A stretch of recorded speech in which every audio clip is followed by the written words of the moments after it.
Welcome back to my channel Anu vlogs. ఈరోజు మన recipe మన ఆరోగ్యానికి ఎంతో మంచిదైన బ్రేక్ఫాస్ట్ అండి. ఇడ్లీ. అలాగే మనం సేమ్ హోటల్లో ఎలా అయితే చేస్తారో అలాగే మన ఇంట్లో కూడా చేసుకోవచ్చు. అదే టేస్ట్గా చేసుకోవచ్చండి, ఈజీగా మన ఇంట్లో దొరికే ఐటమ్స్తోనే. అది కూడా రవ్వ లేకుండా మినపప్పు, అలాగే మన ఇంట్లో దొరికే బియ్యంతో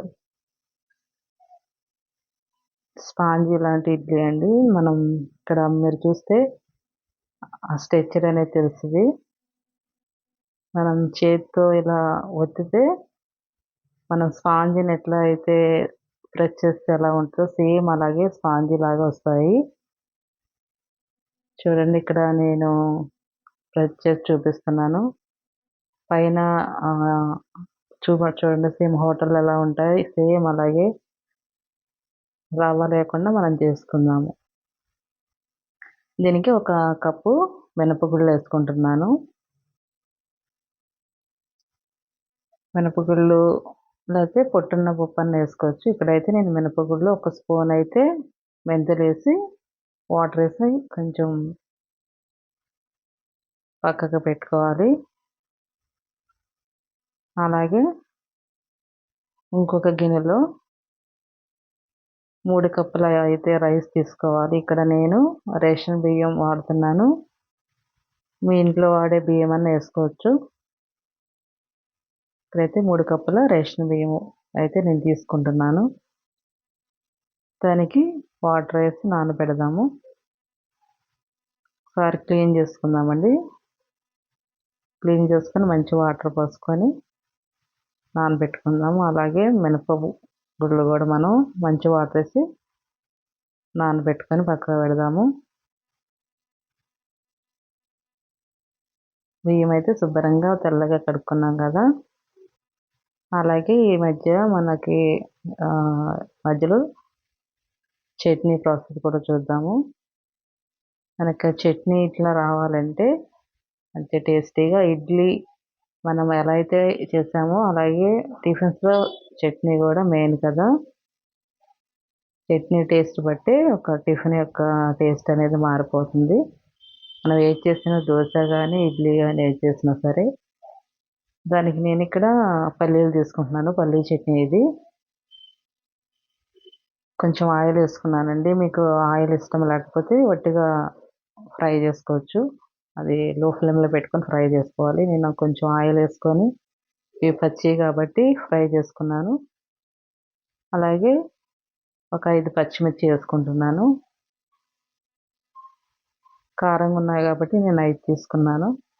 మీరు కావాలంటే మీరు కారం తగ్గట్టు తీసుకోవచ్చు. అలాగే నేను ఇక్కడ పుట్నాల పప్పు కూడా యాడ్ చేశాను. స్టవ్ ఆఫ్ చేశాక యాడ్ చేసుకోవాలి. అది చల్లారాక నేను మిక్సీ గిన్నెలో తీసుకున్నాను. దానికి సరిపడా సాల్ట్ యాడ్ చేసుకుందాము, గ్రైండ్ చేసుకుందాం. ఇప్పుడు పోపు పెట్టడానికి ఒక గిన్నెలో కొంచెం ఆయిల్ వేసి అలాగే పోపు సంబంధించిన ఆవాలు, మినపప్పు, శనగపప్పు, అలాగే ఎండుమిర్చి, అలాగే జీలకర్ర వేసుకొని అలాగే కొంచెం కరివేపాకు వేసుకొని ఫ్రై చేసుకుందాము. ఇక్కడైతే పోపు అయిపోయింది. పోపు అయితే ఇది ఏ విధంగా పెట్టుకుంటే సరిపోతుంది మనకి.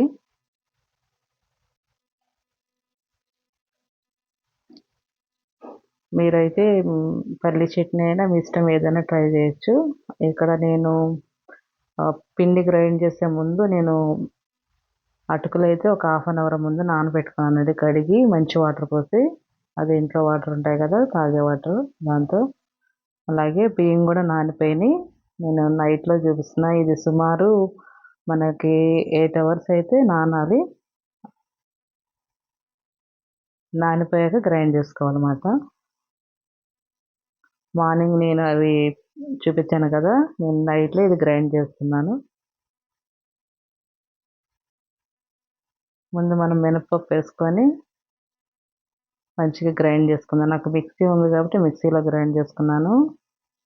మిక్సీ కంటే మనకి గ్రైండర్‌లో గ్రైండ్ చేస్తే ఇంకా సాఫ్ట్‌గా వస్తాయండి ఇడ్లీ. పఫీగా వస్తాయి. ఇలా అయితే ఉండాలి. మెత్తగా మనకి గ్రైండ్ అవ్వాలి. దాన్ని ఒక గిన్నెలో తీసుకుందాము. కొంచెం వాటర్ చేసి యాడ్ చేసుకోండి. గ్రైండ్ చేసుకోండి మీరు వాటర్ యాడ్ చేసి. మినపప్పుకి అలాగే ఎక్కువ కాకుండా సరిపడా. అలాగే అదే గ్రైండర్‌లో నేను మిక్సీ జార్‌లో బియ్యం గూడా ఏసి గ్రైండ్ చేసుకుంటున్నాను. అలాగే నానబెట్టి పక్కకు పెట్టుకున్న అటుకులు గూడా ఏసుకొని గ్రైండ్ చేసుకుందాం. ఇక్కడ ఈ బియ్యం గ్రైండ్ చేసే దాంట్లోనే మన ఇడ్లీ స్ట్రక్చర్ అనేది వస్తదండి మంచిగా. మనం మెత్తగా గ్రైండ్ చేసుకోకూడదు. ఇక్కడ చూపిస్తున్నాను కదా! మనకి బొంబాయి రవ్వ ఎట్లా తగులుతదో అట్లా ఉండాలండి లైట్‌గా. సన్నని బొంబాయి రవ్వ ఉంటది కదా! అలా మన చేత్తో ముట్టుకుంటే అక్కడక్కడ మనకి రవ్వ టైప్‌లో ఉండాలి. అలా గ్రైండ్ చేసుకోండి. గ్రైండ్ చేసుకున్నది 2 మనం ఇక్కడ ఒకే గిన్నెలో ఫస్ట్ నేను మినపపిండేసాను కదా! తర్వాత బియ్యపు పిండేసి కలుపుకుందాము. కలుపుకొని శుభ్రంగా 2 మిక్స్ అయ్యేటట్లు కలుపుకోండి. అలాగే ఒక ప్లేట్ పెట్టుకొని నేను నైట్ అంతా అలానే ఉంచేసాను. మార్నింగ్ చూపిస్తున్నాను మీకిక్కడ. పిండైతే మనం కొద్దిగా ఏసాం కదా! పెద్ద గిన్నె కాబట్టి కనబడట్లేదు. మంచిగైతే పొంగిందండి పిండి. ఇలా రావాలి. కన్సిస్టెన్సీ అయితే ఇలా ఉండాలి మనకి. చాలా సాఫ్ట్‌గా ఉండాలి. అప్పుడే ఇడ్లీ మనకి మెత్తగా స్పాంజిలాగా వస్తాయి. అది నేను కొంచెం గిన్నెలో తీసుకున్నాను. అంతా పిండి ఏయలేం కాబట్టి కొంచెం ఇక్కడ నేను సాల్ట్ యాడ్ చేసుకొని ఇడ్లీగా ప్రిపేర్ చేసుకుంటున్నాను. అలాగే ఇడ్లీ పాత్ర అయితే వాటర్ పోసి పెట్టేయండి. కొంచెం వాటర్ మరిగాక నేను ప్లేట్స్‌కైతే ఆయిల్ రాయలేదు. మీరు ఆయిల్ రాసుకోవచ్చు. నేనైతే వాటర్ ఏసి తీసేసాను. కొంచెం తడిగా ఉన్నప్పుడే. మనకి బాగా నిండా కాకుండా అవి ఎంత సైజు ఉన్నాయో అంత మట్టికి ఏసుకోండి పిండి పైకి రాకుండా. ఎందుకంటే మళ్ళా కలిసిపోతాయి కదా! కొంచెం మనకది కుక్ అయినప్పుడు, ఇడ్లీ కుక్ అయినప్పుడు ఈ విధంగా ఏసుకొని మనం ఇడ్లీ పాత్రలో అయితే ఇడ్లీకి ప్లేట్స్ ఎత్తి పెట్టేయాలి. అన్నీ ఒకటే సైజులో. అలాగే ఇప్పుడు మనం మూత పెట్టేసుకుందాము. ముందే మనం వాటర్ మరిగించాము కాబట్టి పొంగవండి. కొంచెం లో ఫ్లేమ్‌లోనే పెట్టుకోండి 15 నిమిషాలు. మనకిక్కడ ఇడ్లీ ఉడికినాయా లేదా అని చూస్తున్నాను. మన చేతికి అంటుకుంటే అవి ఉడకనట్టండి. కొద్దిగా అయితే అంటుకుంటున్నాయి ఇవి. కొద్దిసేపయితే మనం కుక్ చేసుకుందాము.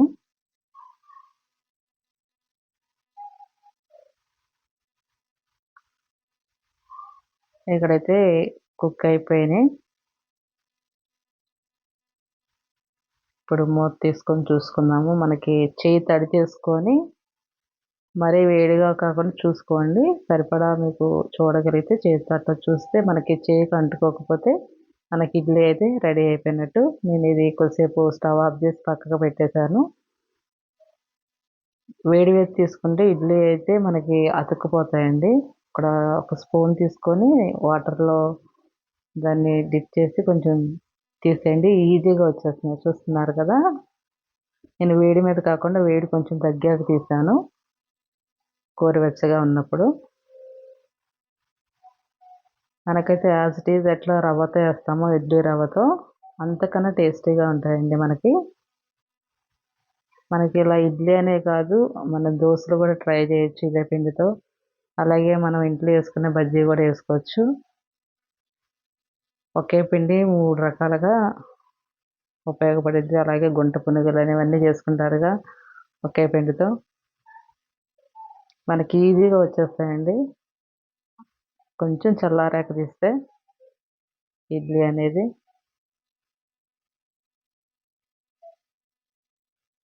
ఇక్కడైతే నేను ఇడ్లీ తీసుకొని ప్లేట్లో పెట్టుకుంటున్నాను. చాలా ఈజీగా వస్తున్నాయండి ఇడ్లీ అయితే. అలాగే మా ఛానల్ లైక్ చేయండి, షేర్ చేయండి. తప్పకుండా అందరూ సబ్స్క్రైబ్ చేయండి.